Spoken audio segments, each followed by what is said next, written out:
তো hello everyone, দীঘার part কিন্তু আমার শেষ হয়ে গেছে। দীঘা থেকে বেরিয়ে এখন আমরা চলে যাচ্ছিলাম মন্দারমণি যাওয়ার উদ্দেশ্যে। তো দীঘাতে কিন্তু আমরা 2 দিন স্টে করেছিলাম। তারপরেই কিন্তু সকাল হতে হতেই আমরা ব্রেকফাস্টটা নিয়েই সাথে সাথে গাড়ি করে আবার বেরিয়ে পড়েছিলাম মন্দারমণি যাওয়ার উদ্দেশ্যে। আর এখানে গাড়ির এতই হাওয়া, আমার চুলগুলোর অবস্থা দেখো, মনে হচ্ছে মাথার উপর থেকে একটা যেন ঝড় খেলে গেছে।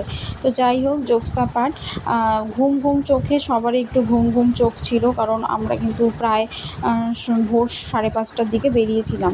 আর এই যে দেখো, রাস্তার পাশে এত সুন্দর প্রাকৃতিক সৌন্দর্য দেখতে দেখতে আমরা যাচ্ছিলাম না, মনটা মনের সাথে সাথে চোখটাও কিন্তু জড়িয়ে যাচ্ছিল। কিছু কিছু ভিডিও এমন হয় যেগুলো কিন্তু ভিডিও করা পসিবল হয়ে ওঠে না, আমাদের চোখের দ্বারাই সেগুলো কিন্তু আমরা দেখে নিই।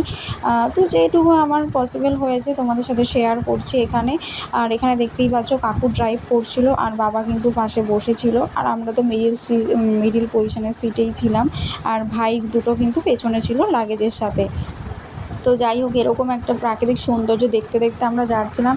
আর এই যে দেখতে পাচ্ছ, ওয়েদারটা না কত সুন্দর লাগছিলো, ব্রিজের সাথে সাথে এই আকাশ, সাথে এই ওয়েদারটা এত ভালো লাগছিলো, কি বলবো, ভাষায় প্রকাশ করার কোনো অন্ত নেই।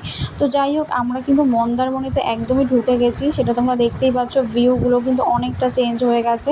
আর এই যে দেখতে পাচ্ছ, মন্দারমণির সমুদ্রটা কিন্তু এখান থেকেই শুরু হয়ে গেছিলো। আর এখানকার সমুদ্রটা দেখো কতটা উত্তাল, মনে হচ্ছিলো এক্ষুনি কিছু একটা জোয়ার চলে আসবে বা সমুদ্রের জলটা বাঁধ ভেঙে এদিকে চলে আসবে। তো যাই হোক, এরকম একটা প্রাকৃতিক সৌন্দর্য দেখতে দেখতে আমরা কিন্তু চলে গেছিলাম একদমই আমাদের হোটেলে। আর হোটেলে ঢুকতেই দেখো, এরকম একটা রুম কিন্তু আমাদের প্রেফার করা হয়েছিল। এটা ছিল বাথরুমে কিন্তু বেশ ক্লিন ছিল, আমার বাথরুমটা বেশ পছন্দ হয়েছে।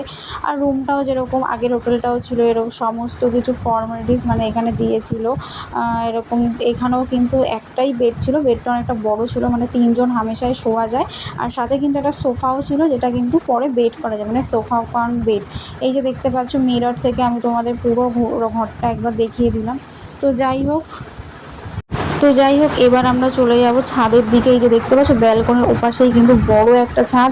আর একটা জিনিস সব থেকে বেশি ভালো লাগছিলো, এই দিন হোটেল শুধু আমরাই ছিলাম এই হোটেলে, একান্তই, আর কেউ ছিল না। এই যে দেখো, আমাদের গাড়িটা নিচ থেকে দেখা যাচ্ছে, এটা কিন্তু ব্যালকনি থেকে তোমাদের পুরো হোটেলটা আমি দেখাচ্ছি।